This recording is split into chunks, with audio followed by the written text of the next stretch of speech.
Hindi ibig sabihin na personal trip ay nasa bakasyon. Just because she is there does not mean all the staff will no longer work. There are competent and able people in the OVP who can do their jobs without her. Ano po ang... Okay, pag sinabi po nating personal trip, on leave. Pag on leave, wala pong ginagawang official functions. So, paano po ba makakategorya yon? So, in other words, pag personal trips, walang ginagawang functions. So, parang bakasyon. Okay?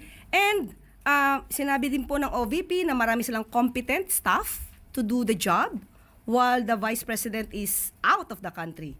So, ipagpunyagi po natin ang mga competent na staff ng OVP. Kahit na wala ang Vice Presidente sa bansa at on leave, nakakapagtrabaho ang ibang empleyado ng OVP.